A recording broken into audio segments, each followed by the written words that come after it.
প্রিয় শিক্ষার্থী বন্ধুরা, আশা করি সবাই ভালো আছেন, সুস্থ আছেন এবং নিরাপদে আছেন। ভাই, সবকিছু ঠিক আছে কিনা বলবেন। জি, আসসালামু আলাইকুম স্যার। জি স্যার, ঠিক ওয়ালাইকুম আছে আসসালাম। স্যার। আচ্ছা, আমরা পড়ছি আইন আদালত বার লিখিত ফাইনাল টাচ নোট হতে। আজকে পড়ব the code of criminal procedure 8998 সংক্রান্ত মুস্তাফিদা বা ড্রাফটিং, অর্থাৎ রিয়েল ড্রাফটিং বা প্র্যাকটিক্যাল ড্রাফটিং। আগামী শনিবারে আপনাদের পরীক্ষা আছে। পরীক্ষায় এই ধরনের আমি প্রশ্ন দিয়ে দিব। এই নোট থেকে কমন থাকতেও পারে, আবার বানিয়ে প্রশ্ন দিতে পারি। কিছু কমন থাকলেও কিছু বানিয়ে দিলাম, কিছু পরিবর্তন করে দিলাম। আপনারা প্রশ্ন দেখে প্রশ্ন বুঝে উত্তর করবেন। কোনো প্রশ্নের মধ্যে প্রবলেমেটিক প্রশ্নও চাওয়া হতে পারে, আবার কোনো প্রশ্নে প্রবলেমেটিক প্রশ্ন ছাড়াই ডিরেক্ট ড্রাফটিং চাওয়া হতে পারে ঘটনা দিয়ে। আর পরীক্ষায় লেখার নিয়ম হচ্ছে আপনার যে সাদা খাতা, লাইন টানা খাতা না, যেটাকে আমরা অঙ্ক খাতা বলি, তাই না? সেই জি। খাতায় আপনাকে লিখতে হবে এবং ওপরে মার্জিন কত হবে, বামে কত মার্জিন হবে, সেগুলো উল্লেখ করে দেওয়া থাকে পরীক্ষার প্রশ্নেই। এবং পরীক্ষার আগে বিকেলে আমি নোটিশেও দিয়ে দিই যে খাতার উপরে কি কি থাকতে হবে। হ্যাঁ, রোল নম্বর আপনাদের এখনো প্রকাশ করা হয়নি, তবে রোল নম্বর লিখতে হবে কিনা এ বিষয়ে নির্দেশনা শনিবারে দেওয়া হবে। তো আজকের ক্লাসটি শুরু করছি। প্রথম প্রশ্ন বিগত সালের প্রশ্ন। করিম ও খলিল পরস্পরের বিরুদ্ধে একটি মৎস্য খামারের দাবিদার। করিম বলছে এই খামারটি আমার, খলিল বলছে এই খামারটি আমার, তাই না? জি। করিম 5/6/2026 তারিখ পর্যন্ত মৎস্য খামারটির দখলে ছিলেন, তার মানে রিসেন্টলি দখল হারিয়ে ফেলেছেন। ওই দিন সন্ধ্যা 7টায় সে খলিল কর্তৃক বেদখল হয়। করিম দখল পে দখল ফেরত পেতে চায় এবং ফেরত পাওয়ার জন্য তাকে আদালতে মামলা করতে হবে। মামলা কার মাধ্যমে করতে হবে? আইনজীবীর মাধ্যমে করতে হবে। আর আইনজীবী মাধ্যমে মানে আপনাদের মাধ্যমে করতে হবে। আর আপনারা কিভাবে করবেন সেইটাই পরীক্ষা চাওয়া হবে। হ্যাঁ, জি। মৎস্য খামারের দখল বিষয়ে পরিস্থিতি চরম উত্তেজনাকর, তার মানে এতটুকু লাইন থেকেই বোঝা যাচ্ছে যে সিআরপিসির 145 ধারায় মামলা করতে হবে, তাই না? জি। যেহেতু স্থাবর সম্পত্তির বিষয়ে শান্তি ভঙ্গের আশঙ্কা চরম আকার ধারণ করেছে, তাই উপযুক্ত আদালতে উপযুক্ত প্রতিকার প্রার্থনা করে করিমের পক্ষে একটি দরখাস্ত মুসাবিদা করুন। এখানে কিন্তু ডিরেক্ট দরখাস্তই চাইলো, কোনো কি প্রতিকার করতে হবে এই ধরনের কোনো প্রবলেমেটিক প্রশ্নের জিজ্ঞাসা নেই, আছে কি? না। তাই আমি ডিরেক্ট এখানে 1 নং প্রশ্নের উত্তর বলে শুরু করে দিলাম। এই মামলাগুলো সাধারণত বিজ্ঞ অতিরিক্ত জেলা ম্যাজিস্ট্রেট আদালতে হয়। আপনার এলাকার হলে আপনি রাজশাহী না দিয়ে আপনার এলাকায় যে জেলা সেটা দিবেন। আর রাজশাহীর একটা থানার নাম দিয়েছি মতিহার। পিটিশন মামলা নং অ- ফাঁকা তারপর অবলিক 2026। তাহলে যেহেতু নতুন মামলা, তাই মামলার প্রথমে মামলা নম্বরটা যেহেতু মামলা নম্বর পড়েনি, মানে মামলা সৃষ্টি হয়নি, তাই ফাঁকা রাখবো। এগুলো আপনারা আগে থেকে জানেন। দরখাস্তকারী করিম। তাহলে করিম মামলার বাদী। বাদী বলতে পিটিশন মামলার বাদী, পিটিশন বলতে দরখাস্ত। যে যিনি জি। দরখাস্ত করেন তিনি দরখাস্তকারী, তাই এই ধরনের মামলার বাদীকে দরখাস্তকারী বলা হয় বা পিটিশনার বলা হয়। এখানে আপনি পিটিশনারও লিখতে পারেন। আর অপর পক্ষে কি? প্রতিপক্ষ, ঠিক আছে। আর প্রতিপক্ষ যদি না লিখতে চান, ইংরেজিতে লিখতে চাইলে এই পাশে লিখবেন অ্যাপ্লিক্যান্ট বা পিটিশনার, আর এই পাশে লিখবেন হচ্ছে রেসপন্ডেন্ট, ঠিক আছে। বা বাংলায় লিখেন, সমস্যা নেই। ঘটনার স্থল তফসিল বর্ণিত সম্পত্তি কাজলা, থানা মতিহার, জেলা রাজশাহী বা মহানগর রাজশাহী। ঘটনার তারিখ একটা দিয়ে দিলেন, যেটা প্রশ্নের মধ্যেই আছে। ঘটনার স্থান, ঘটনার সময় প্রশ্নের মধ্যেই আছে, তাই না? জি। এতক্ষণ আমরা কি শেখালাম? হেডের পরে কোথায় যাব? Foot, body. বডিতে দরখাস্তকারী পক্ষে বিনীত নিবেদন এই যে দরখাস্তকারী একজন সৎ সহজ সরল প্রকৃতির আইন মান্যকারী ব্যক্তি। তিনি পেশায় একজন বিশিষ্ট মৎস্য ব্যবসায়ী ও সম্মানিত আয়কর দাতা। এখন আমি কেন বিশিষ্ট মৎস্য ব্যবসায়ী লিখলাম এবং সম্মানিত আয়কর দাতা, এটা লেখাটা জরুরি না, কিন্তু দিলে আপনার যে তো লিখার মাধুর্য, দৃষ্টিগোচর। লিখার মাধুর্য বেড়ে যায়। কেন? এবং বাস্তবের মামলা এটা আমার, বাস্তবে এই মামলায় তিনি কিন্তু, মানে আমার একটা মামলায়, যদিও তিনি করিম না, হ্যাঁ, তো ওই ব্যক্তি আচ্ছা। কিন্তু একজন মৎস্য ব্যবসায়ী এবং সম্মানিত আয়করদাতা। এই কথাটা কেন আমি যুক্ত করলাম? তার মানে সরকারকে আয়কর দেয়, তাহলে সরকারি যে কোর্ট কোর্ট তো সরকার থেকে বেতন পায়, তাই না? তো তিনি তাহলে একটু সিম্পথির ব্যাপার হবে না? খুশি হবেন একটু, যে না, আয়কর দেয়। তার সম্মান, আয়কর যিনি দেন তিনি তো একজন সম্মানিত ব্যক্তি, সুনাগরিকের লক্ষণ, তাই না? জি। এটা আমি স্মরণ করে দিলাম আদালতকে, একটা সিম্প্যাথি গেইন করার চেষ্টা আর কি।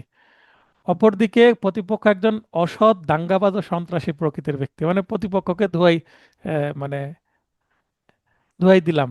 এখানে দেখেন 6 7 এভাবে আছে, 1 2 3 হবে, সিরিয়াল মিস্টেক। জি। দরখাস্তকারী গত 16 7 2021, একটা পূর্বের 5 6 বছর আগের পূর্বের একটা ডেট দিচ্ছি কেন? এই ডেটে রেজিস্ট্রি হেবা দলিল মূলে তার চাচার নিকট থেকে তফসিল বর্ণিত সম্পত্তি, তফসিল বর্ণিত মানে কি, নিচে যে তফসিলে সম্পত্তির উপজেলা, মৌজা, দাগ নম্বর, খতিয়ান নম্বর ইত্যাদি দেওয়া আছে, পরিমাণ, তাই না? সেটার কথা বলছি। জি। তাই আপনি বারবার নালিশি সম্পত্তিও বলতে পারেন, তবে এটা ভালো স্টাইল তফসিল বর্ণিত কথাটা লেখা, মানে নিচে তফসিলে যে সম্পত্তির বর্ণনা দেওয়া হয়েছে সেই সম্পত্তির কথা বলা হচ্ছে। খামারটির মালিক ও দখলকার নিহত হন, তার মানে মালিক হন এবং দখলকার নিহত হন বা দখলকার হন।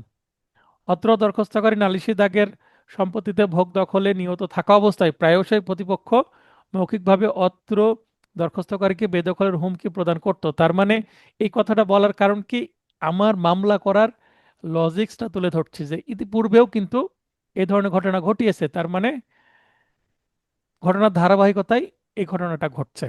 তার মানে আমার ঘটনাটাকে আরো কি সত্য বা প্রাইমা ফেসিটা স্ট্রং হয়ে যায়, তাই না? জি। জি। তৎপর ঘটনার দিন ও সময় অর্থাৎ এত তারিখ শুক্রবার সন্ধ্যা 7টায় প্রতিপক্ষ 4 5 জন অজ্ঞাতনামা লোকজন ও হাতে দা, চাপাতি, বাঁশের লাঠি সহ দরখাস্তকারীর মৎস্য খামারে অবৈধভাবে অনুপ্রবেশ করে দরখাস্তকারীকে বেদখল অলরেডি করে ফেলেছে। আচ্ছা, এইটা যদি এসআর একটে এই ঘটনাটা ঘটতো তাহলে কি করতে হতো আমাদের? 8 42 মামলা করতে হতো, তাই না? জি স্যার। শুধু 8 ধারাতেও মামলা করলেও হবে, 42 ধারায় মামলা করলে ভবিষ্যতে এই ধরনের বেদখলের ঘটনা ঘটবে না। ঠিক আছে?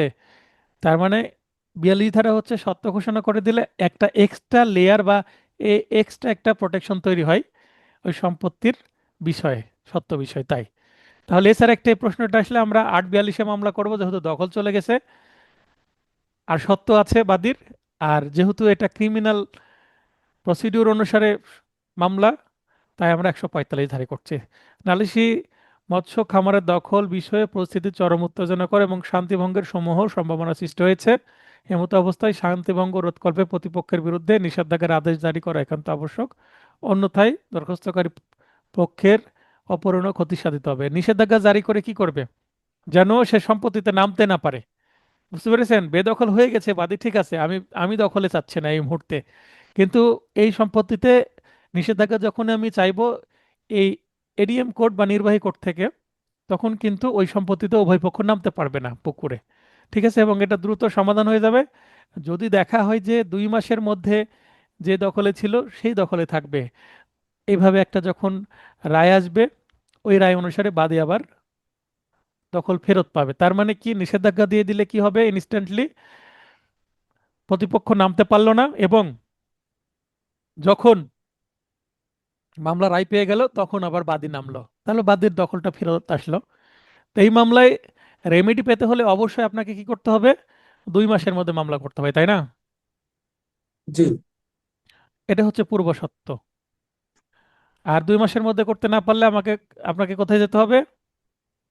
সিভিল কোর্টে, তাই না? জি স্যার, তখন আর উপরোক্ত, আট হ্যাঁ, নয়। বা 9 ধারাতেও করতে পারেন।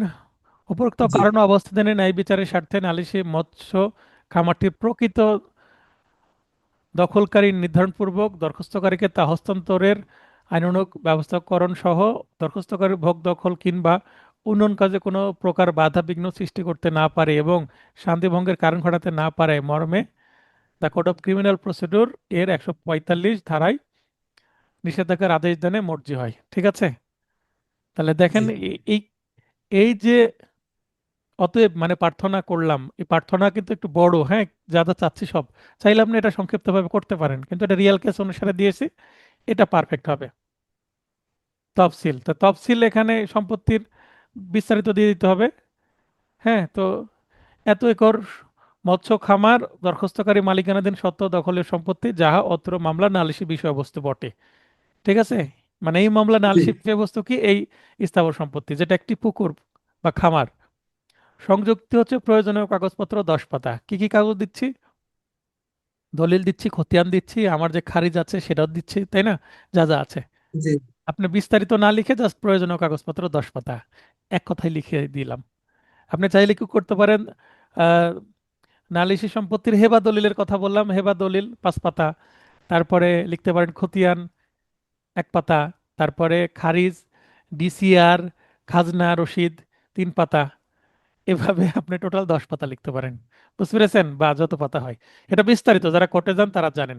কিন্তু এগুলো যারা বুঝতে পারবেন না, জাস্ট প্রয়োজনীয় কাগজপত্র বা দলিলাদি 10 পাতা হয়ে গেল, তাতেও কাজ চলবে। এরপরে 2 নম্বর, জনক সিরাজ পিতা মৃত নজরুল দুষ্কৃতিকারী কর্তৃক আহত হয় এবং চিকিৎসার জন্য হাসপাতালে ভর্তি হয়। ভিকটিমের পিতা নজরুল ম্যাজিস্ট্রেট বরাবর নালিশি মামলা দায়ের করতে চায়। অলরেডি কিন্তু এই প্রশ্নটা আমরা এর আগে দেখেছি ফরম্যাটের মধ্যে, তাই না?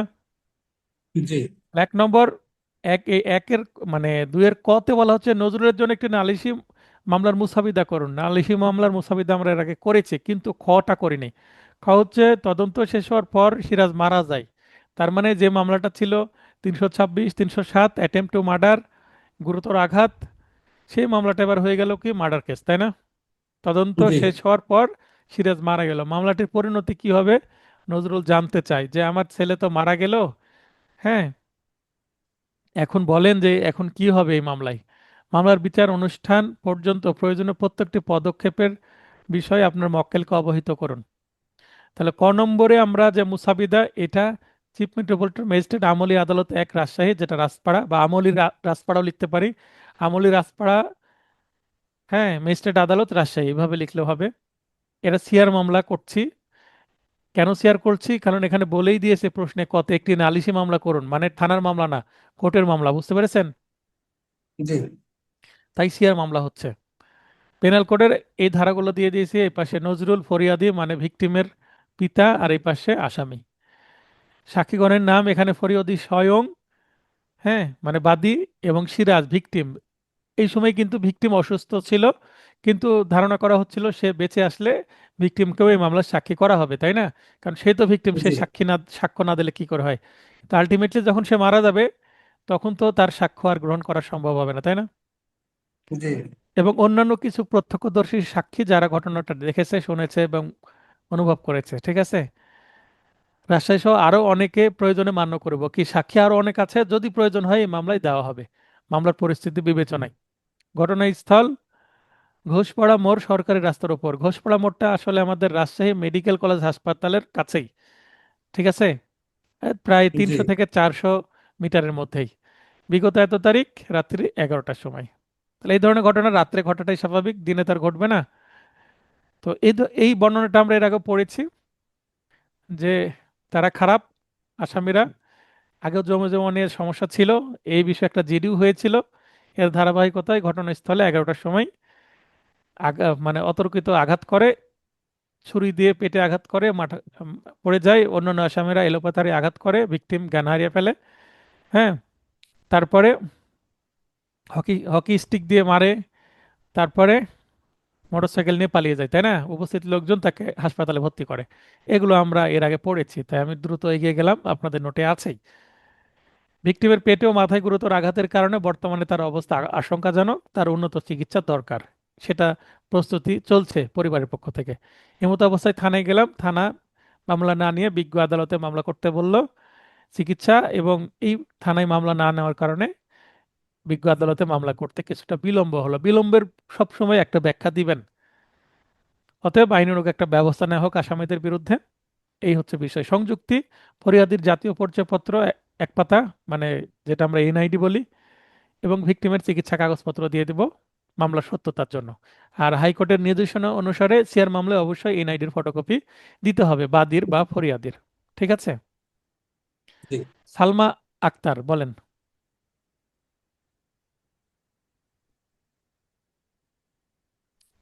হ্যালো, সমাপ্ত হ্যাঁ, স্যার। ওয়ালাইকুম আসসালাম, বলেন। এখানে কি মারা গেছে, তাহলে আমরা 302 কেন দেব না ধারা? আমরা ক নম্বরে আঘাত পেয়েছে, খ নম্বরে মারা গেছে, খ নম্বরে যে আমরা সেই বিষয়টা জানতে পারছি, মামলার শুরুতে সে মারা যায়নি, মানে স্পট ডেট হয়নি, আঘাতের সঙ্গে সঙ্গে মারা যায়নি, চিকিৎসাধীন অবস্থায় কয়েক 2-3 মাস পরে মারা গেছে, পরিস্থিতিটা এরকম, তাহলে প্রথমে তো আমি আচ্ছা খুন হয়নি। আচ্ছা। তাহলে কতে বলছে আঘাতপ্রাপ্ত হলো, অ্যাটেম্পট টু মার্ডারের মামলা, পেনাল কোডে আমি মামলা করলাম, এরপরে যে কি হলো সেটা দেখেন, ঠিক আছে। খতে গিয়ে এর দুয়ের খ নং প্রশ্ন উত্তর ঘটনা, এটা কিন্তু প্রবলেমেটিক প্রশ্নের মতন। তাহলে এই যে একটা নালিশি মামলা, সংশ্লিষ্ট আমলে আদালতে নালিশি মামলা দায়ের করা হয়, এরপরে এসে দেখেন কি হচ্ছে, তদন্ত শেষ হওয়ার পর ভিকটিম সিরাজ গুরুতর আঘাতের কারণে মারা যায়, মানে আগে মামলা দায়ের হয়েছে পরে মারা গেছে, তাহলে তো 302 কিভাবে দেব? কারণ আমি তো আর একটা বেঁচে থাকা মানুষকে সে মারা গেছে এটা বলতে পারি না, তাই না কামরুজ্জামান ভাই? জি জি স্যার। কারণ তার তো ডেথ সার্টিফিকেট নাই, সে এখনো চিকিৎসাধীন আছে, লাইফ সাপোর্টেও থাকতে পারে, আইসিইউ থাকতে পারে, ঠিক আছে। জিজ্ঞাসিত জি বিষয় মামলার পরিণতি কি হবে এটা জানতে চাচ্ছে, এবং 2 নম্বর কি, মামলার বিচার অনুষ্ঠানকালে প্রয়োজনীয় প্রত্যেকটি পদক্ষেপ সমূহ সম্পর্কে আমার মক্কেলকে অবহিত করতে হবে, হ্যাঁ। এই দুইটা হচ্ছে কি জিজ্ঞাসিত বিষয়। এরপরে এখান থেকে কিন্তু উত্তর শুরু হচ্ছে।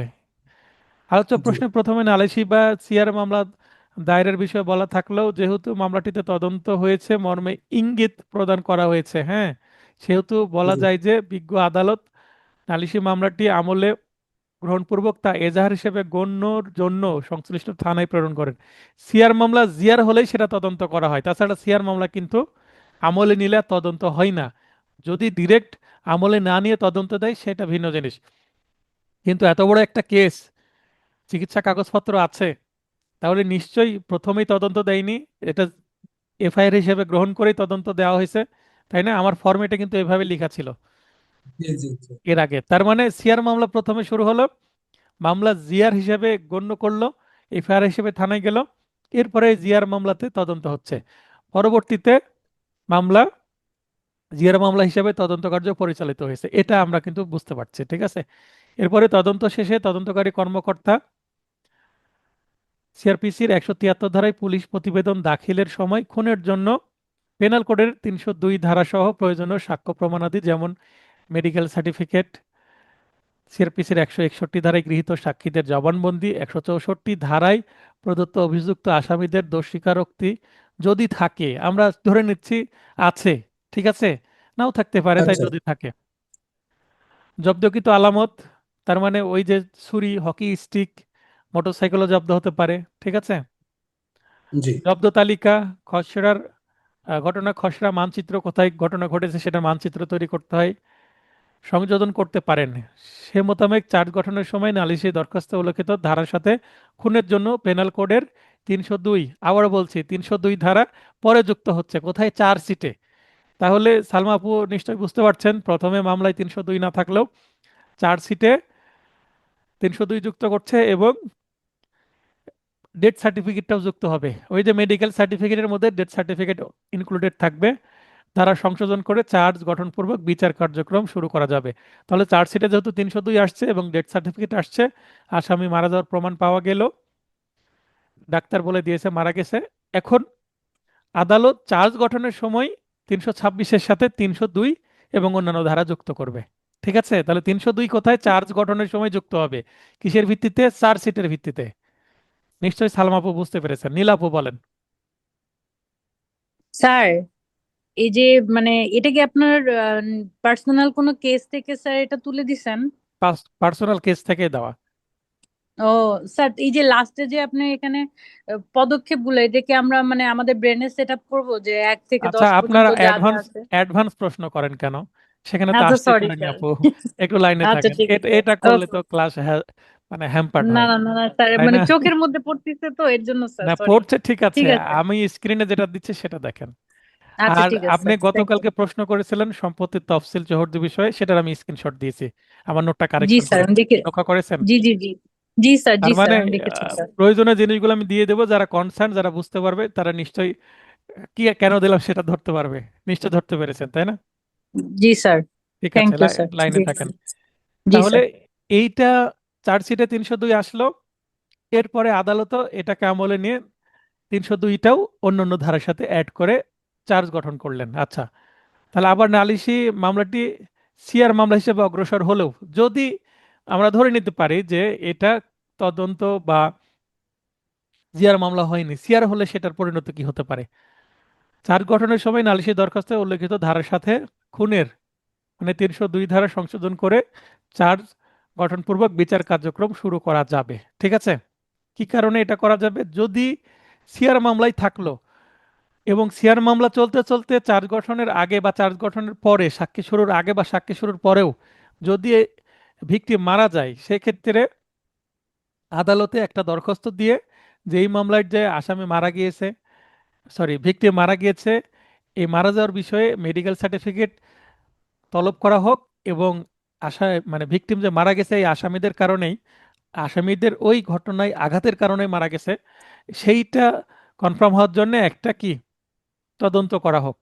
তখন এই সিআর মামলা এইভাবে তদন্ত হতে পারে। ঠিক আছে, হয়ে জি তারপরে আসতে পারে। তার মানে জিআর মামলা হওয়াটাই যে জরুরি তা না, সিআর মামলাতেও এভাবে তদন্ত আদালত করতে পারে বা কি চাইতে পারে, এমসি চাইতে পারে, মেডিকেল সার্টিফিকেট চাইতে পারে, তলব করতে পারে। তারপরে তার ভিত্তিতে 302 সম্পর্কে আদালত অবগত হবেন বা মানে আসামির আঘাতের কারণেই ভিকটিম মারা গেছেন সেই বিষয়ে, তারপরে চার্জে 302 ইনক্লুড হবে।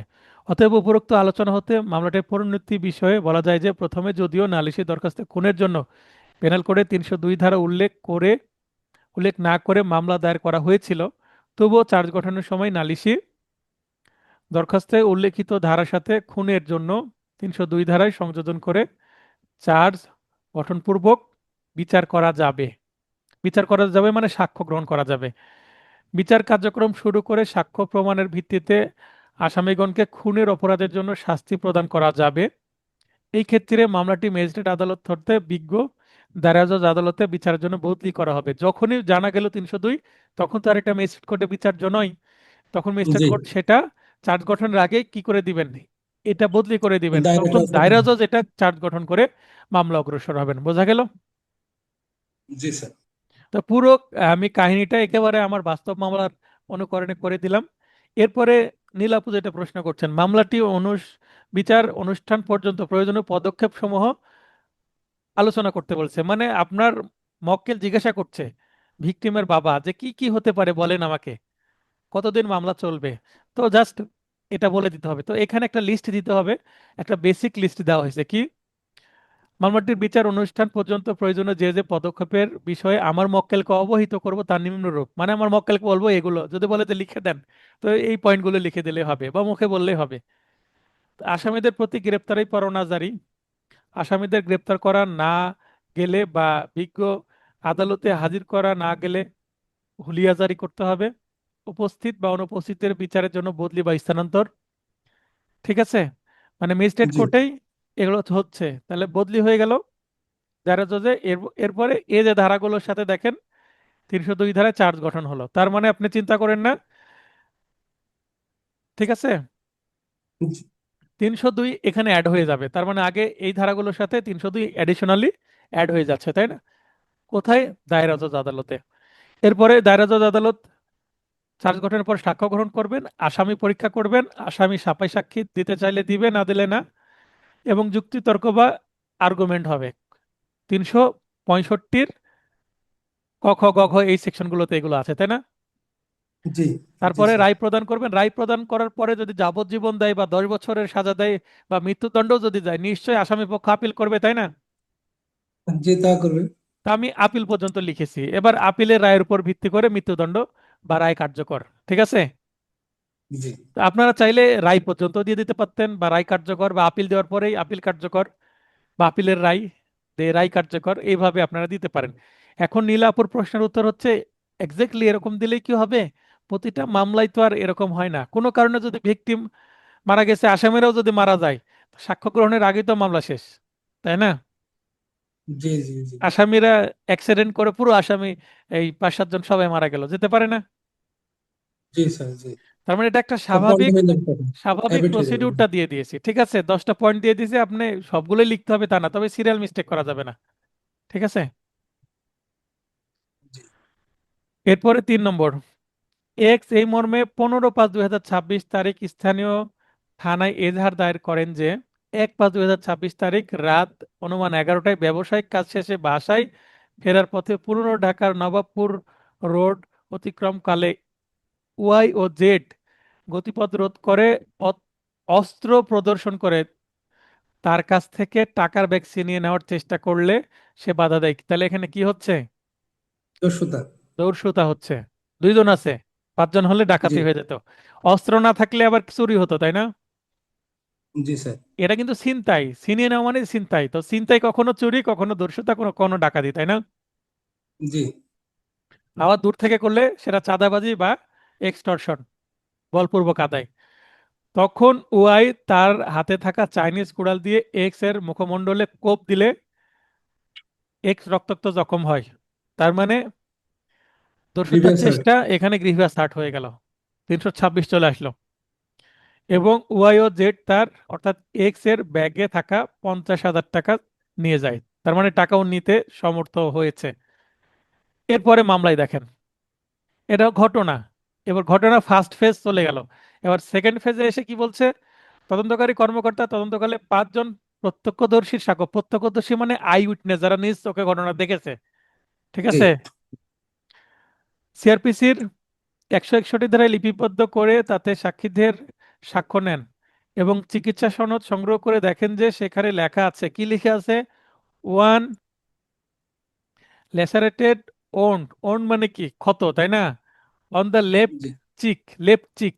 চিক মানে কি? গাল। চিক মানে গাল। গাল। হ্যাঁ। তো তো তার গালে বা মুখমণ্ডলে বাম পাশে লেগেছে, এটা বোঝাচ্ছে, ঠিক আছে। জি তদন্তকারী কর্মকর্তা এজাহারে বর্ণিত ঘটনার প্রাথমিক সত্যতা পাওয়া গেছে মর্মে উল্লেখ করে ওয়াই ও জেড এর বিরুদ্ধে কি করলেন? পেনাল কোডে 326 গুরুতর আঘাত, 341, 379, 386, ঠিক আছে, জি ধারায় বিচারের উদ্দেশ্যে তদন্ত প্রতিবেদন দাখিল করেন। তদন্তকালে আসামিদের দখল থেকে একটি ধারালো চাপাতি উদ্ধার করা হয়েছে মর্মে তদন্ত প্রতিবেদনে আলামত কলামে উল্লেখিত হয়েছে। তাহলে এখানে আমরা ঘটনায় এখানে চাইনিজ কুড়াল আর এখানে চাপাতির কথা বলা হচ্ছে। তার মানে এখানে অস্ত্রর ভিন্নতা দেখা যাচ্ছে, তাই না? এখন 2 জন জি আছে, জি একজনের কাছে চাপাতি থাকতে পারে, একজনের কাছে আবার চাইনিজ কুড়াল থাকতে পারে, তাই না? সেটা হতে জি পারে, সেটা ফাইন্ডিংস। কিন্তু আমরা কি অ্যাজাম্পশন করব? আমাদের অ্যাজাম্পশন 100% হবে। আপনারা শিক্ষানবিশ আইনজীবী, পরীক্ষার খাতে আপনারা 100% অ্যাজাম্পশন, 100% উত্তর দিবেন তা না। কাছাকাছি গেলেই হলো বা ফর্মে ঠিক থাকলেই না হলো।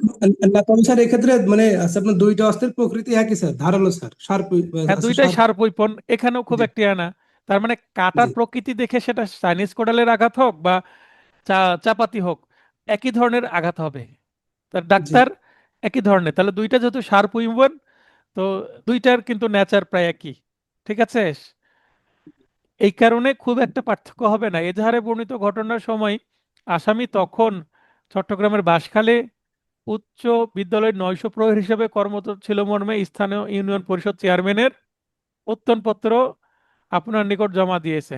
কে করলো? আসামি। তার মানে আপনি আসামি পক্ষের আইনজীবী, বুঝলেন?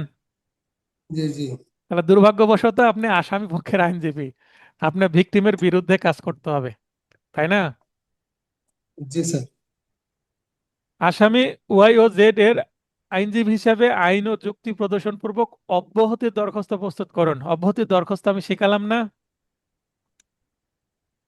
জি স্যার। এর আগে অব্যাহতির দরখাস্ত তো আমি শিখিয়েছি, তাই না?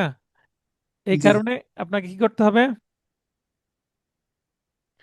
241 ধারা মতে আসামির অব্যাহতি দরখাস্ত মুস্তাবিদা করতে হবে। এই নোটের 55 ফরম্যাট 10 অনুসারে মুস্তাবিদা করতে হবে। এইটা আমি আগামী শনিবারের পরীক্ষায় দিবই। আপনারা কিভাবে আচ্ছা। লিখছেন সেটা আমি দেখব। এই প্রশ্নটাকে আমার ফরম্যাটের সাথে কিভাবে ব্লেন্ড করছেন, ঠিক আছে। তারপরে আচ্ছা স্যার। তারপরে যদি আপনাদের ভুল হয় তাহলে আমি এইটার পরিপূর্ণ অ্যান্সার লিখে দেব। কোথায়? ওই ক্লাস টেস্টের যে উত্তর পিডিএফ পেয়ে যাবেন, ঠিক আছে। তাহলে যা আমাদের সলিউশন। সলিউশন, হ্যাঁ, ক্লাস টেস্টের যে সলিউশন পিডিএফ আকারে আপনাদেরকে গ্রুপে দিয়ে দেবো, আপনারা পেয়ে যাবেন। তো আমি এই যে এই জায়গায় আপনার সৃজনশীলতা দেখানোর সুযোগ আছে, ভাবার সুযোগ আছে। যেমন আমি পড়তে পড়তে আপনি ধরে ফেলেন যে উভয় অস্ত্রের নেচার একই, এটা কিন্তু একটা জিনিয়াসনেস, তাই না? এটা উপলব্ধি করা, পর্যবেক্ষণ করা আইনজীবীর কাজ। বিশেষ করে আপনি একটা মামলায় যেই পক্ষে হোক না কেন, মামলার মেরিট মানে আসামির পক্ষে কি কি আছে, আসামের বিপক্ষে কি কি আছে, উভয় স্টাডি করতে হবে আপনাকে, তাই না? করার পরে জি স্যার। আপনাকে মামলায় আপনার ডিফেন্স লয়ার হিসেবে আপনার মামলার ডিফেন্স কি, সেই পয়েন্টগুলো আপনাকে পয়েন্ট আউট করতে হবে যে আমি এই ফাঁক দিয়ে মামলাকে বের করে নিয়ে আসবো, আসামির খালাস না হলেও অন্তত সাজা কমানো চাই। এই তো হবে আসামি পক্ষের আইনজীবীর গোল, তাই না? জি জি। আপনি খালাস করতে যে পারবেন সেটা কিন্তু না। অনেক সময় কি হতে পারে, মামলায় যেমন আমার ট্র্যাক রেকর্ডে অধিকাংশ মামলায় আমি কি করি, জিতার রেকর্ড বেশি। হ্যাঁ, তো একটা গল্প আচ্ছা মনে পড়ে গেল। প্রথম প্রথম কোনো মামলায় যদি জামিন না হয় মনটা খুব খারাপ হতো। হ্যাঁ, মনটা খুব খারাপ আচ্ছা। হতো এবং অনেক সময় পার্সোনালি নিয়ে ফেলতাম যে এই ব্যক্তিটাকে জামিন করাতে পারলাম না, জেলখানে চলে গেল। স্যারেন্ডার দিয়ে জামিন যদি না হয় আরো খারাপ লাগতো। আমার চোখের সামনে সে কি ধরা পড়লো এবং আমার কারণে, আমার ব্যর্থতার কারণে হয়তোবা চলে গেল। কিন্তু না, সে অপরাধী বলেই তো গিয়েছে, তার ভাগ্যে এটা আছে, তাই না? এবং জি জি সমাজের স্যার। জন্য যে আসামি, তার কিছুদিন হাজতে থাকাটা কিন্তু সমাজের জন্য উপকার। কারণ আর সে স্যার এটা তো যদি, ভাগ্য না স্যার, মানে এটা শুধু ভাগ্য না, এটা কৃতকর্মেরও ফল স্যার। হ্যাঁ সেটাই, এখন সে যদি এই কৃতকর্মের ফল ভোগ না করে সে তো মরিয়া হয়ে উঠবে। সে অপরাধ অবশ্যই। করে আসলো, আমার কাছে আসলো, আমার মতো ডিফেন্স লয়ারের কাছে আসলো, সে জামিন সহজে পেয়ে গেল এবং যে সে এর থেকে আরো বড় অপরাধ করবে। এর আগে পা ভেঙেছিল, এবার মাথায় বাড়ি দিয়ে মাথা ফাটাই দিবে, তাই না? সাহস বেড়ে যাবে না? জি স্যার। তো এটা তো প্রথমে বুঝতাম না। তারপরে দুই দিক দিয়ে কি হতো, কষ্ট হতো। একদিক দিয়ে জামিন হলে একটা ভালো ফি পাওয়া যেত, নতুন আইনজীবী ফি না পেলে তো কাজ করতে ভালো লাগবে না। এবং পরিবার থেকে একটা প্রেশার থাকে যে কি ইনকাম করছো, এটা দাও ওটা দাও। লাইসেন্স পেলে দেখবেন নানান বায়না পরিবার থেকে, তাই না? জি। আর্জেন্টিনার জার্সি কিনে দিয়েছে ছেলেকে, এখন ব্রাজিলের জার্সি নিবে, কোর্ট থেকে ফেরার পথে মনে থাকে না, ওই দিক দিয়ে আসি না। আজকে আমার ক্লাস দেরি হওয়ার কারণ হচ্ছে এই ব্রাজিলের জার্সি খুঁজতে গিয়ে। হ্যাঁ, ভালো মানের কাপড় পাচ্ছিলাম না, পরে পেলাম, পেতে পেতে দেরি। তো তাহলে ছেলেকে কি ব্রাজিলের মানে জার্সি কিনে দিয়েছেন স্যার? আজকে দিলাম, এই কারণে তো ক্লাস দেরি আচ্ছা, হলো। Thank you sir. Thank you, thank you sir. আমার বাসায় আমি শুধু আর্জেন্টিনা ভাই, পুরো পুরো ফ্যামিলি হচ্ছে ব্রাজিল। এবং যত বংশ আছে, বাবার বংশ, আচ্ছা তারপর শ্বশুরের বংশ, সবগুলাই অধিকাংশ ব্রাজিল। তবে আমার ছোট ভাই মনে হয় সে জার্মানির সাপোর্ট করে। তো যাই হোক, আচ্ছা তো এই কাহিনী। আমি কি করব, ছেলে, মেয়েকেও ব্রাজিলের জার্সি কিনে দিছে আজকে। আচ্ছা। আচ্ছা, টি হচ্ছে সুলতানপুর সাব রেজিস্ট্রি অফিসে একটি জাল নাম। আচ্ছা, যে গল্পটা বলতে চাচ্ছিলাম, যে পার্সোনালি নেওয়া যাবে না ভাই, কিন্তু নতুন আইনজীবী আপনি পার্সোনালি নিয়ে ফেলবেন, রাতের ঘুম হারাম হয়ে যাবে। কালকে জামিন শুনানি আছে, কিভাবে জামিন করতে হবে। এটা আপনার ওকালতির জন্য ভালো যে আপনি গুরুত্ব দিচ্ছেন, রাত জেগে পিটিশন রেডি করছেন, মামলা স্টাডি করছেন। ঠিক আছে, এটা উন্নতির জন্য ভালো, কিন্তু নিজের স্বাস্থ্যের দিকেও লক্ষ্য রাখবেন। মানসিক চাপ কম নিতে হবে এবং আপনার কয়েক মাস যাওয়ার পরে ধীরে ধীরে আপনার অভ্যাস হয়ে যাবে। ঠিক আছে। আবার আসামির জি। যদি কি হয়ে যায়, আসামির যদি সাজা হয়ে যায়, সেক্ষেত্রে কিন্তু আরো কষ্ট হয়। আমার এ যাবৎকালের দুইটা মামলায় কি হয়েছে, আসামির সাজা হয়েছে এবং আচ্ছা। সবগুলো মামলাতে আমি খালাস পেয়েছি। ঠিক আছে। আজকে একটা আপিল জি। মামলা শুনানি ছিল, শুনানি না, রায় ছিল, রায়ে গতকালকে রায় ছিল। তো সেই মামলায় আজকে জানতে পারলাম আমার আসামির আপিল নামঞ্জুর হয়েছে। তার মানে নিম্ন আদালতের যে 1 বছরের কারাদণ্ড, 10,000 টাকা অর্থদণ্ড, সেটা বহাল রেখেছে। তো এই মামলায় আমি যতগুলো সিনিয়রকে দেখিয়েছি এবং একজন সিনিয়রকে দিয়ে মামলার শুনানিও করেছি এবং কেস ল আমরা জমা দিয়েছি। তো উনি বললেন যে এটা তুমি 100% শিওর থাকো, খালাস পাবে আসামি। তো উনিও অবাক হয়ে গেলেন। উনি কোনো কারণ থাকতে পারে, আদালতের কি চিন্তা হলো। তো এখন আমরা রিভিশনে যাব। এখন মক্কেলকে আমি জানালাম সন্ধ্যার পরে, এবং আমি লম্বা একটা কি দিয়ে দিলাম, টেক্সট মেসেজ দিয়ে দিলাম হোয়াটসঅ্যাপে। ওনার সাথে আমি কথা বলার মানে মানসিকতাই নাই, আমার খুব কষ্টে আছি। হ্যাঁ, তো আচ্ছা এইটাতে কিন্তু প্রথমে খারাপ লাগলো, এটা পাওয়ার পরে একটা ভালো অ্যামাউন্ট পেলাম, পেতাম যদি তিনি এই মামলায় খালাস পেতেন। তো টাকাটা বিষয় না, ওনার আবার একটা মাথায় মামলার চাপ থাকলো। এটা রিভিশন করলে হাইকোর্টে তো অন্তত 5-6 বছর ঝুলে থাকবে। আবার হাইকোর্টে গেলে আবার সে যদি কি হয়, সেখানে যদি বহাল থাকে তাহলে ওনাকে 1 বছরের কি কারাদণ্ড ভোগ করতে হবে, তাই না? আবার 10,000 টাকাও দিতে হবে, না দিলে আরো 1 মাস কারাদণ্ড। তিনি একজন ফুটবল প্লেয়ার জাতীয় দলের, এটা সবচেয়ে বড় ও দুঃখের আচ্ছা বিষয় আমার। তিনি জাতীয় দলের একজন আচ্ছা আচ্ছা। প্রাক্তন ফুটবল প্লেয়ার, বুঝতে পেরেছেন? মানে অনেকটা হাই ভোল্টেজ মামলা বলা যায়। হাই ভোল্টেজ মামলা। এটা 406 420 মামলা, ভাই বোনের মধ্যে টাকা লেনদেন বিষয়ে মামলা। বোন ভাইয়ের বিরুদ্ধে মামলা করেছে। বোন আবার কি, ওনারা আবার হিন্দু, হ্যাঁ। বোন আবার একজন আচ্ছা। শিক্ষক। তো যাই হোক, এটার কাহিনী আছে, ইন্টারনাল কাহিনী আছে। আমার ধারণা কোনো বড় কোনো জায়গা থেকে কোনো তদবির করার কারণেই এটা হচ্ছে। নিম্ন আদালতে খালাস পাওয়া যেত, বুঝতে পেরেছেন? উচ্চ জি আদালতেও জি। খালাস পাওয়া গেল না। কোনো না কোনো তদবির তো হচ্ছে, না হলে কাহিনী তো আমি বুঝতে পারছি না। তো যাই হোক, তো মামলার নাম্বার যেহেতু বলিনি, কোর্টের নাম যেহেতু বলিনি, তাহলে এখানে আমি কোনো অন্যায় করলাম না। আমার যেটা ধারণা সেটা না আমি স্যার। আহ, উল্লেখ করলাম, আমার যেটা পারসেপশন, হ্যাঁ, আমার যেটা মতামত। তো খারাপ লাগলো এই যে সন্ধ্যার পর থেকে ভালো লাগছে, একটু ছেলেকে সময় দিলাম, হ্যাঁ। তো এরকম পার্সোনালি নেওয়া যাবে না। আর যে গল্পটা বলতে লেগে আমার ব্যাকগ্রাউন্ড আগে বললাম, সে গল্পটা হচ্ছে সুপ্রিম কোর্টের একজন আইনজীবী, তার ছেলে আইনজীবী হয়েছেন হাইকোর্টে, প্রথমে আইনজীবী তারপর হাইকোর্টে হয়েছেন। তো উনি কোনো মামলায় হারেন না, যেহেতু সুপ্রিম কোর্টের আইনজীবী, তার ছেলে ব্যারিস্টার, মানে খুব জিনিয়াস। তো বাবা আর কোর্টে যান না, বৃদ্ধ হয়ে গেছেন, জিজ্ঞাসা করে আজকে কি অবস্থা। তে আজকে প্রায় প্রতিটা মামলাতে কি জামিন পেয়েছি, এবং রায় যেগুলো হয়েছে সবগুলোতে কি রায় জিতেছি। তার মানে প্রথম 3 বছর সে রায় জিতে যায়। যখন জিতে যায় 100% তার সাকসেস রেট, প্রথম 3 বছর সবগুলো জামিন হয়, সবগুলো রায়ে সে জিতে যায় যে কোনো মামলায়। তখন বাবা বলে, তুমি ভালো আইনজীবী বাবা হতে পারোনি, তুমি ভালো ভালো আইনজীবী হতে পারোনি 100% সাকসেস রেট হওয়ার কারণে। কেন? কারণ ভালো আইনজীবীর কিন্তু ব্যর্থতার পরিমাণে বেশি হবে, বুঝতে পেরেছেন? ও আচ্ছা আচ্ছা। আপনি ভালো আইনজীবী। সবকিছু ঠিক আছে ভাই? জি স্যার। আজকে ক্লাসের শুরু থেকে বিদ্যুৎ নেই, ব্যাটারি চেঞ্জ করার কারণে আইপিএস সাপোর্ট দিচ্ছে আমাকে, তাই ক্লাসটা আচ্ছা। কন্টিনিউ করতে পারছি, যেটা খুবই দরকার ছিল। জি। আচ্ছা, তাহলে আমরা শেষ করলাম 3 নম্বর 4 নম্বর প্রশ্ন। টিস, আচ্ছা, যে গল্পটি বলছিলাম যে ভালো আইনজীবী হতে পারেনি, একজন বিজ্ঞ আইনজীবী, যিনি মোস্ট সিনিয়র, যিনি বাসায় আছেন, পিতা সুপ্রিম কোর্টে দীর্ঘদিন প্র্যাকটিস করেছেন, এবং সন্তান নিম্ন আদালতে প্র্যাকটিস করতে করতে সবেমাত্র হাইকোর্টে প্র্যাকটিস শুরু করেছেন। তো তার বেশ কয়েক বছর হয়ে গেছে, সাকসেস রেট মোটামুটি 100%, কোনো কিছুতেই হারে না, যা চায় করতে চায় তাই হয়। এখন সে বলছে তুমি ভালো আইনজীবী হতে পারোনি। তার মানে সে এতই মরিয়া যে যেই মামলায় 100% একটা ভিকটিম, সে আসলে এই আসামির দ্বারাই ক্ষতিগ্রস্ত হয়েছে, এই আসামির দ্বারা খুন হয়েছে, এই আসামির দ্বারা রেপ হয়েছে, ওই মামলাতেও যদি আসামিকে আপনি বাঁচিয়ে নিয়ে আসেন, তাহলে আপনি আইনজীবী হিসাবে দক্ষ, কিন্তু মানুষ হিসাবে জি মানসিকতার জি। পরিচয় থাকছে না, তাই না? তার মানে আপনাকে ওই যে ফক্স একটা সিনেমার কথা বলেছিলাম না, জি স্যার জি। সেই রকম ভবিষ্যতে আপনার একটা বিবেকবোধ জাগ্রত হবে, এবং মানে শেষ জীবনে যে একটা বিবেকের তাড়না কাজ করবে, যে আমি কত অন্যায় করেছি। তো কিছু কিছু জিনিস যদি মনে হয় আপনার কাছে যে হ্যাঁ, এই আসামি আসলে প্রকৃত অপরাধী, সেক্ষেত্রে সেই মামলায় আপোস করে দেওয়ার চেষ্টা করতে হয়।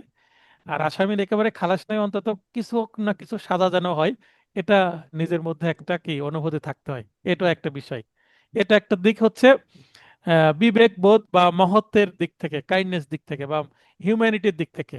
আরেকটা দিক হচ্ছে, আপনি যদি ভালো দক্ষ আইনজীবী হতে চান, সেক্ষেত্রে আপনাকে কিন্তু ফেইলারটাকে মেনে নিতে হবে।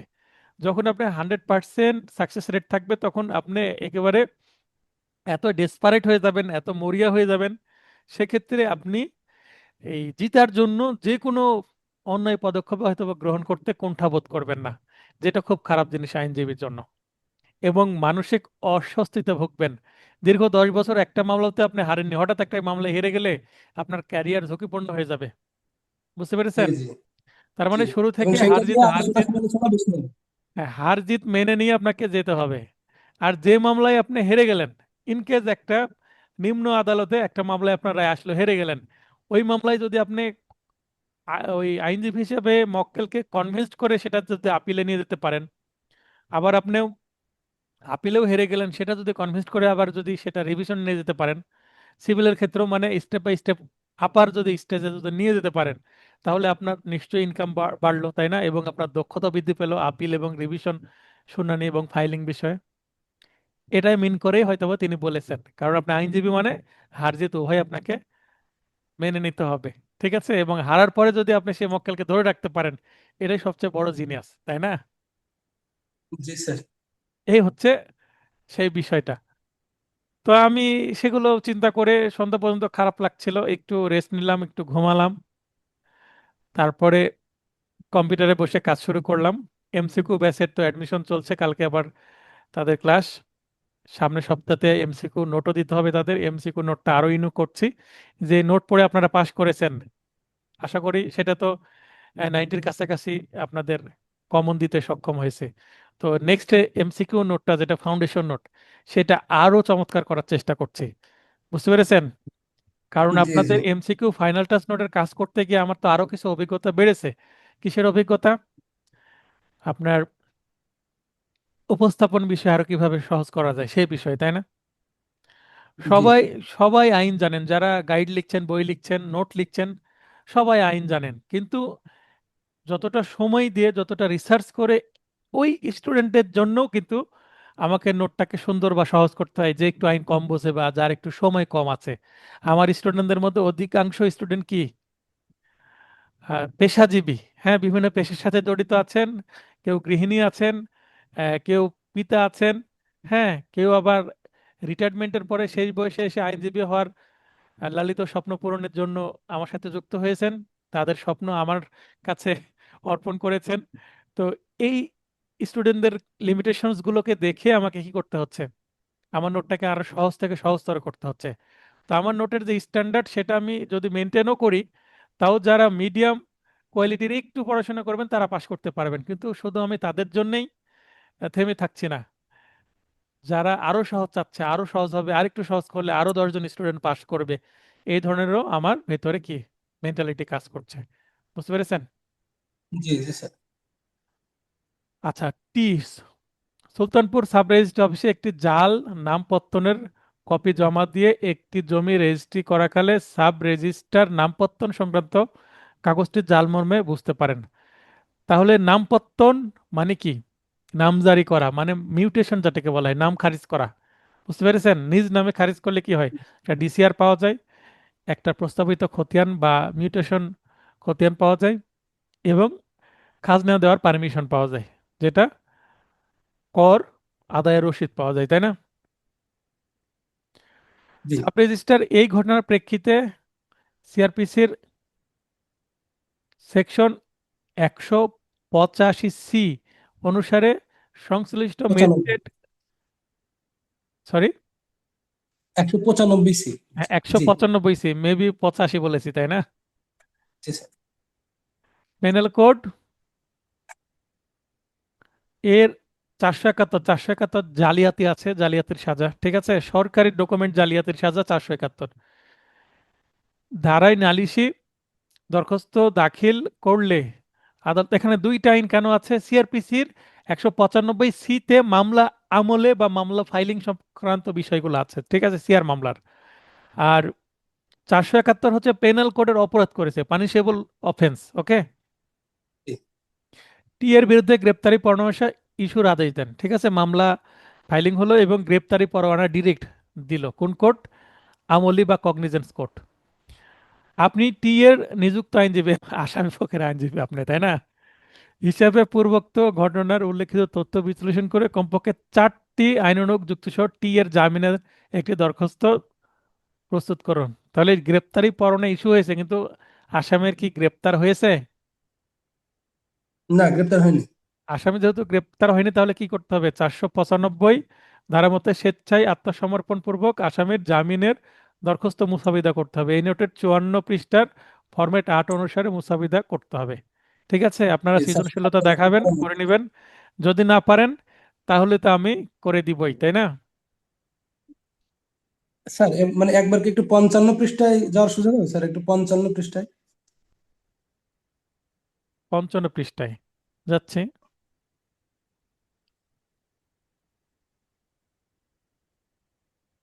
বলেন কি হয়েছে?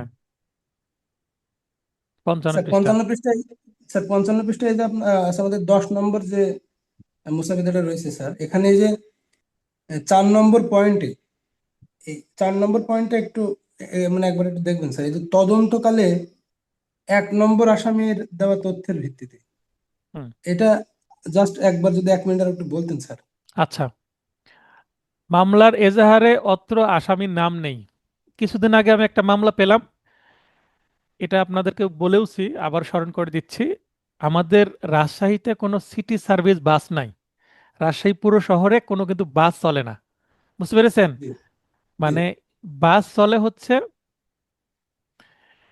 শহরের থেকে শহরের বাইরে নিয়ে চলে যায়, কারণ শহরের ভিতরে তো আমাদের এক কোণা থেকে আরেক কোণায় যেতে হবে, তাই না?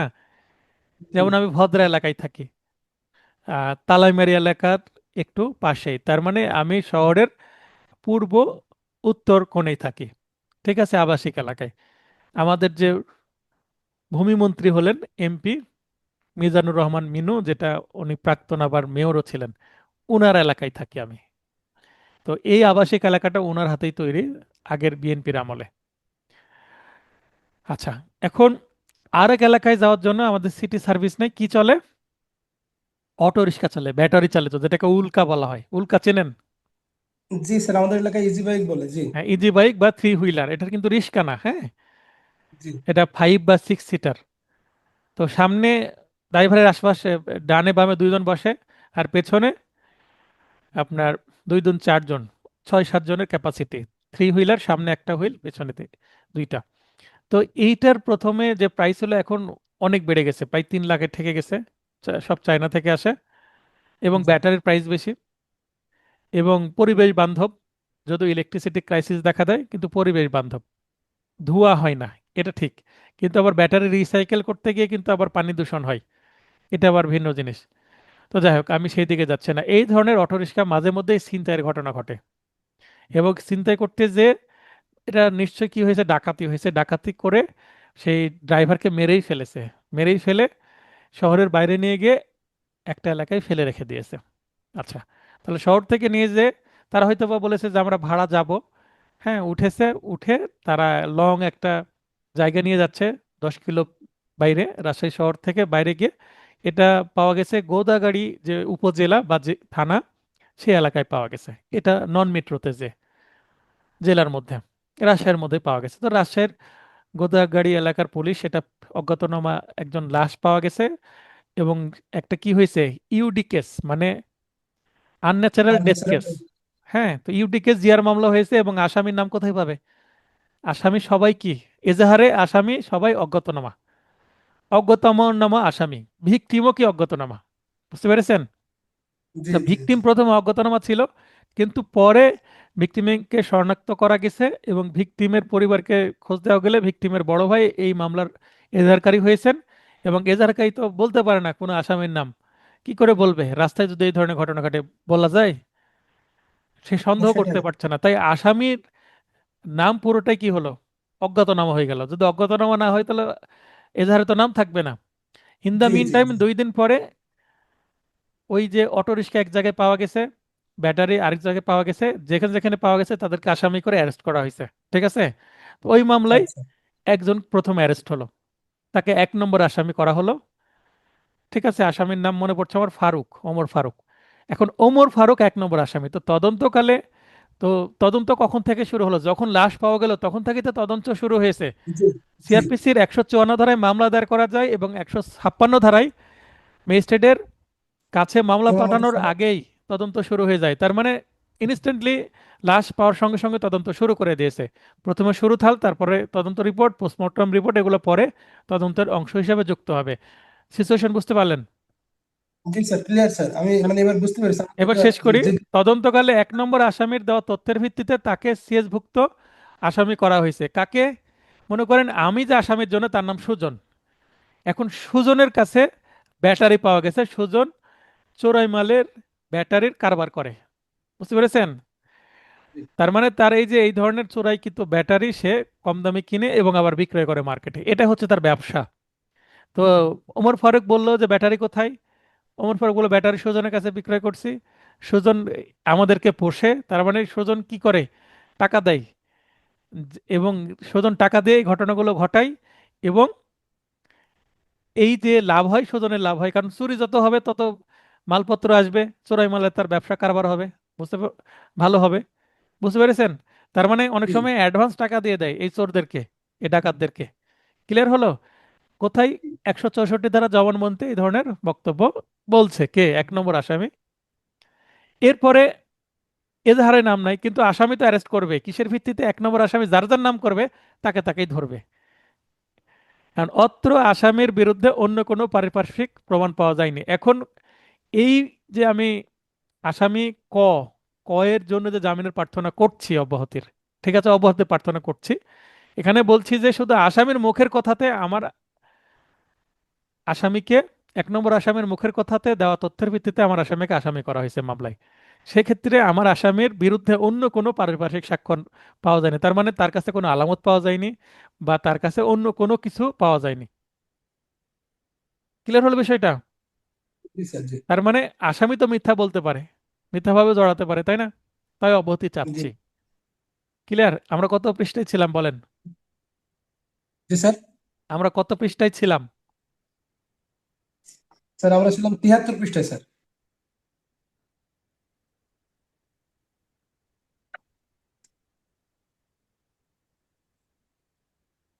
74 পৃষ্ঠায় ছিলাম। হ্যাঁ, তো আমরা দেখেন এই যে স্বেচ্ছায় আত্মসমর্পণ পূর্বক আসামির জামিনের দরখাস্ত মুস্তাবিদা 54 পৃষ্ঠায়, ঠিক আছে, 8 নম্বর জি, অনুসারে আপনাদের করে ফেলতে হবে, 8 নম্বর ফরম্যাট, স্বেচ্ছায়। এবং আপনাদের সৃজনশীলতা দেখাতে হবে, এখানে যে ঘটনা দেওয়া হয়েছে একে আপনারা কি করে জামিন করাবেন। জামিনের হেতুবাদগুলো আমি দিয়েছি। 1 নম্বর কি? নির্দোষ দাবি করছে, সে বাংলাদেশের স্থায়ী নাগরিক, তার কাছে আলামত পাওয়া যায়নি, ঠিক আছে, এজাহারে তার নাম নাই, ঠিক সে আছে, জড়িত নয়। জি, ঠিক আছে। এখানে কিন্তু নালিশি দরখাস্তে তার নাম আছে, হ্যাঁ, কারণ আচ্ছা, টি এর নাম কিন্তু নালিশি দরখাস্তে আছে, তাহলে এজাহারে যে তার নাম নাই বা নালিশি দরখাস্তে মামলায় যে তার নাম নাই এটা বলার সুযোগ নাই।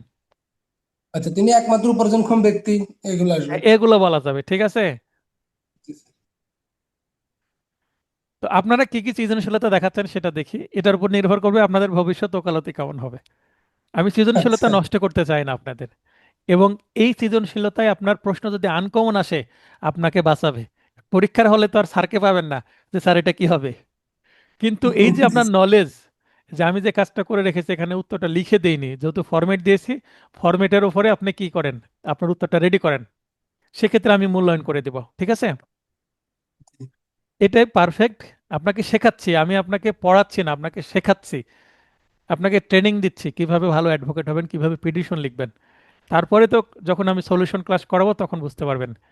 এবং সলিউশন ক্লাসের ভিডিও কিন্তু আমি ইউটিউবে দিব না, শুধুমাত্র আমার স্টুডেন্টরাই সলিউশন ক্লাসের পিডিএফ পাবে এবং ভিডিও, মানে লাইভ ক্লাসে কথা বলে শেষ করতে বুঝে নিতে পারবে। অতএব সলিউশন ক্লাসে সবার উপস্থিতি কাম্য, ঠিক আছে। জি, আমি সেটা কেন করি? কারণ ইউটিউবে সব ভিডিও দিয়ে দিই, আমার নোটের সব ভিডিও দিয়ে দেওয়া হয়। তো আপনারা যারা হিউজ অ্যামাউন্ট খরচ করে আমার কাছে পড়েন, হ্যাঁ, তাদের জন্য তো এক্সট্রা কিছু থাকা দরকার। সব কিছুই যদি আমি দিয়ে দিই তাহলে আমার স্টুডেন্ট হবে না, কমে যাবে। হ্যাঁ, সালাউদ্দিন ভাই বলেন। স্যার বলতেছিলাম যে আমার আমার সাথে অনেকেই দেবে পরীক্ষা দিব স্যার। পরে আমাকে যখন জিজ্ঞেস করে যে আপনি কোথায় পড়েন বা কি করতেছেন, তখন আমি পরামর্শ দিলে তখন তাদেরকে ভর্তির কথা বললে বলে কি স্যার এইগুলো তো সব ইউটিউবে পাওয়াই যায়, তো হ্যাঁ। ভর্তির কি দরকার। আর আমি কিন্তু আচ্ছা আচ্ছা সেটা আপনাদের মানে আমার ওপিনিয়ন তো আমি বলবো যখন আপনাদের ইচ্ছা, তো সবসময় ইউটিউবে পাওয়া যায় স্যার তো এই আর কি। না, সেটা আমি ইউটিউবে দিয়ে দিচ্ছি, ওর উপকার হচ্ছে মানুষের, কিন্তু ক্লাস টেস্টে ক্লাসে যে আমি আরো বাড়তি শেখাচ্ছি, যেমন যেটা বুঝতে পারছেন না আপনি আমাকে হোয়াটসঅ্যাপে মেসেজ করছেন, সেটার আমি ফিডব্যাক দিয়ে দিচ্ছি, এটা তো আর সবাই পাচ্ছে না, পাচ্ছে কি? না স্যার সেটা তো ঠিক আছে দেওয়া তো স্যার, মানে সম্ভব আমি না।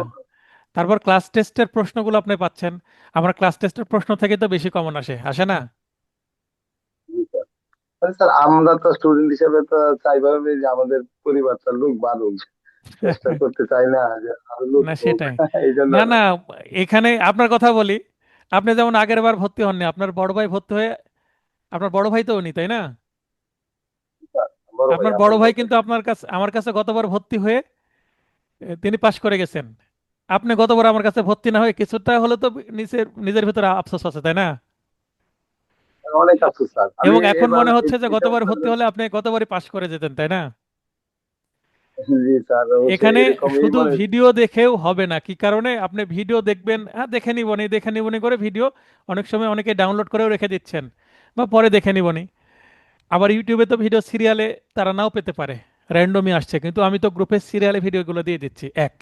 তারপরে আপনি ক্লাস করলে যেহেতু টাকা দিয়েছেন, আপনার মধ্যে পড়ার আগ্রহটা বাড়বে এক, নিয়মিত ক্লাসে উপস্থিত থাকার বিষয়টা বাড়বে।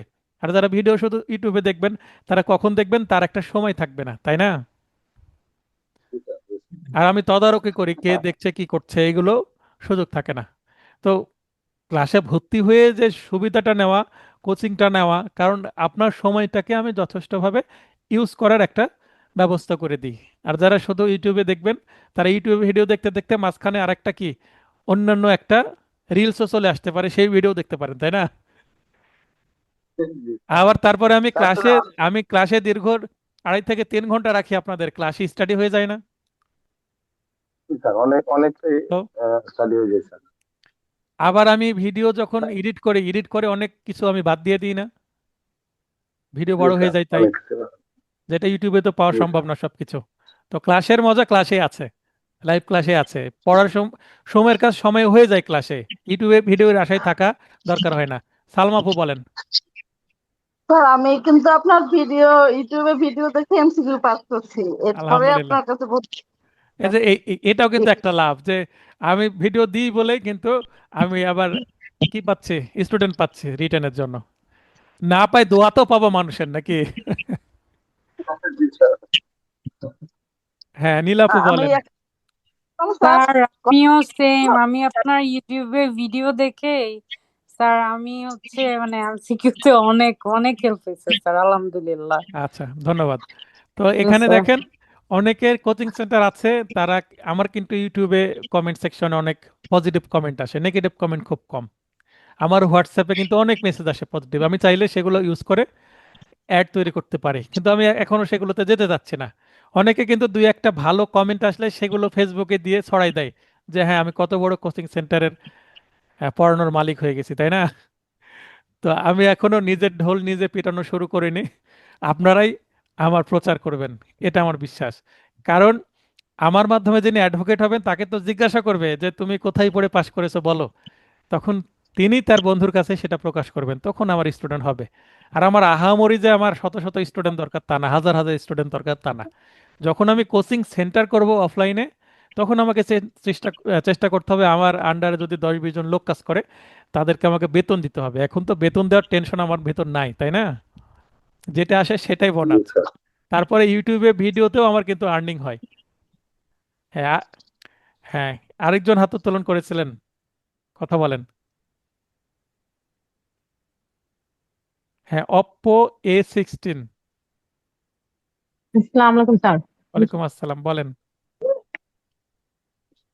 স্যার আমিও তো হচ্ছে আপনার কাছে একজনে ভিডিও দেখে পাস করেছে, সে আমাকে আপনার ঠিকানাটা দিচ্ছে, তারপরে আমি আপনার এখানে আসছি। আচ্ছা, ইনশাল্লাহ আমি এমসিকিউ তো পাস করলাম, এখন রিটেনের জন্য রয়েছে। ইনশাল্লাহ সমস্যা নেই। লেগে থাকতে হবে, হ্যাঁ লেগে থাকতে হবে এক, আর পড়াশোনাটা করতে হবে। আইনজীবী মানে আপনাকে সারা জীবন মৃত্যুর আগ পর্যন্ত পড়াশোনা করতে হবে। এটা জেনেই তো এই পেশে আসছেন, তাই না? আপনাকে লার্নেড হতে হলে লার্ন করতে হবে হুম। কন্টিনিউয়াসলি। আপনি অ্যাডভোকেট হয়ে গেলেন বলে পড়াশোনা কমিয়ে দেবেন তা না, অ্যাডভোকেট হওয়ার পর পড়াশোনা আরো বাড়াতে হয়। বুঝতে পেরেছেন? হ্যাঁ। তো ঠিক আছে, ভালো লাগলো আপনারা প্রকাশ করলেন। সফলতার গল্প শুনতে আসলেই ভালো লাগে, তাই না? মন ভরে যায়। তারপরে আপনারা রিটেন পাস করার পরে আবার গল্প হবে, অ্যাডভোকেট হওয়ার পরে গল্প হবে। তো ক্লাসটা এগিয়ে নিয়ে যাই। পেনাল কোড এর 304 কি আছে? কালপেবল হোমিসাইডের সাজা, তাই না? জি। স্যার আমার একটা প্রশ্ন ছিল, শিওর। এই যে দেখা যায় লাস্টে দেখা যায় কস্ট টাইটেল ও সংশ্লিষ্ট আইন উল্লেখ করো, মানে সংশ্লিষ্ট আইন তো যখন আমরা মুসাবিদা করব উপরে তো আমরা হেডিংটা লিখে দিব যে কত ধারায় জামিন চাচ্ছি কি আছে, কিন্তু এরপরে আবার এই হচ্ছে আবার ভিতরে বডিতেও কি এইটা লিখতে হবে গ্রাউন্ড, যে আমরা গ্রাউন্ডেও কি হেডে আবার আইন উল্লেখ করতে হবে না এত না, ধারা আমরা অনুযায়ী? আমরা হেডে যে আইন উল্লেখ করছি সেটাই কস্ট টাইটেল, বুঝতে পেরেছেন? আমি যেটা নাম দিয়েছি হেড, সেটাই তারা আচ্ছা বলছে আচ্ছা কস্ট টাইটেল। মানে কস্ট টাইটেলের অপর নামে আমি হেড দিয়েছি সহজ ভাষায়, যেন একটা ছোট মানুষও বুঝতে পারে। বুঝতে পেরেছেন? ঠিক আছে, এবার প্রশ্নের উত্তর জি পেলেন? স্যার, এই জন্য যে আমি যে মোটা তাইলে তাহলে কি আবার কোথায় এই আইনে এটা উল্লেখ না না, করবো? ওইটাই কস্ট টাইটেল যেটা প্রথম দিকে উল্লেখ করছি। ঠিক আছে, এগিয়ে নিয়ে যাই তাহলে। আচ্ছা কালপেবল হোমিসাইডের ঘটনা, এই ধারায় অভিযুক্ত আসামির একটি জামিন দরখাস্ত প্রস্তুত করতে হবে। হ্যাঁ, আপনার ইচ্ছামতো আদালতের এবং পক্ষগণের নাম ব্যবহার করুন। কস্ট টাইটেলে সংশ্লিষ্ট আইন উল্লেখ করতে হবে কত ধারায় আপনি জামিনের প্রার্থনা করছেন। এখানে 302, এটা হচ্ছে কালপেবল হোমিসাইড, এটা মার্ডার, ঠিক আছে। আবার এটা হচ্ছে আপনার মক্কেল বেপরোয়া গাড়ি চালানোর কারণে 404 বি। 404 বি হচ্ছে র্যাশ ড্রাইভিং, ঠিক আছে। জি এমসিকিউ এ 304, 404 এ এসেছিল তাই না? অবহেলা, 304, নেগলিজেন্স, জি স্যার, সরি জি 304, 304। আমি জি দেখছি 304 কিন্তু মুখে আরেক বলছি, কিন্তু ব্রেনে এক চিন্তা করছে। জি পেশা জি নিয়ে কাজ জি করলে স্যার, এরকম হয় অনেক সময়। হ্যাঁ, আপনারা, যেহেতু আমার লিখা থাকে, অনেকেই পড়ায় মুখে বলে কিন্তু লিখা থাকে না, আর আমি আপনাদের সুবিধার্থে কি স্ক্রিন শো করি, তা আমার কথার সাথে সাথে স্ক্রিন দেখলেই টের পাবেন। তাহলে 304 বি মতে এক ব্যক্তিকে গাড়ি চাপা দিয়ে হত্যা করার অভিযোগ করেছেন, তার জন্য একটি জামিনের দরখাস্ত মোসাবেদা করুন। এই যে তিনটি প্রশ্নই কিন্তু একই ফরম্যাট দিয়ে করা সম্ভব। কোনটা? ওই 54(8, একটু আগে যেটা বললাম, স্বেচ্ছায় আত্মসমর্পণ পূর্বক জামিনের দরখাস্ত। ঠিক আছে, এখান থেকে জি প্রশ্ন করলে আপনার উত্তর করবেন। তাহলে ইচ্ছা মতো আদালতের নাম, তারপরে পক্ষদের নাম দিতে পারবেন, এবং আদালতের নাম পক্ষদের নাম যদি দেওয়া থাকে তাহলে আর ইচ্ছা মতো দেওয়ার সুযোগ নাই। ঠিক আছে, কত ধারায় জি করতে হবে? সিআরপিসির 497 ধারায় করতে হবে। ঠিক আছে, চারশো যেমন সাতানব্বই মানে এটা ম্যাজিস্ট্রেট কোর্টে করতে হবে। ওকে, জি স্যার, মিস কেস না কিন্তু, জামিনের দরখাস্ত। তাহলে আমরা এটা মিস কেস করবো না।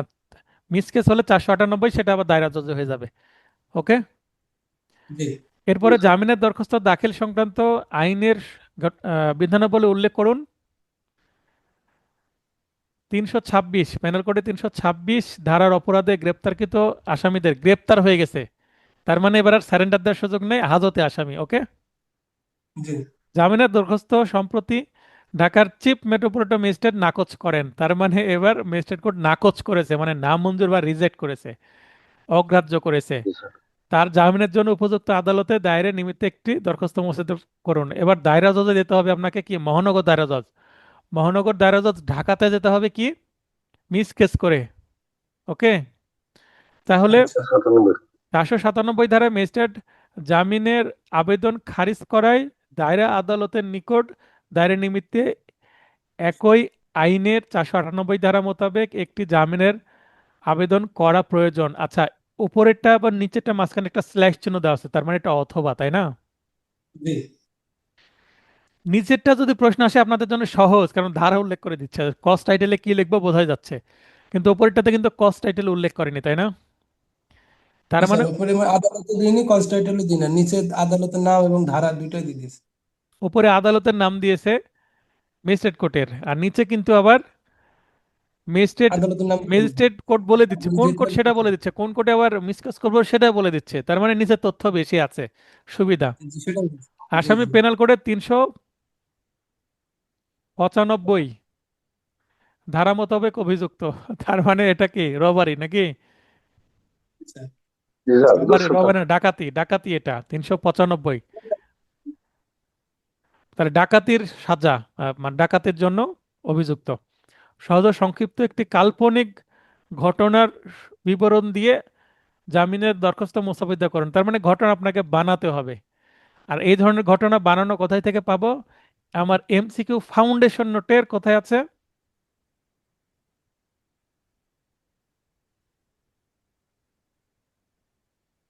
এমসিকিউ ফাউন্ডেশন নোটের এই সংশ্লিষ্ট যে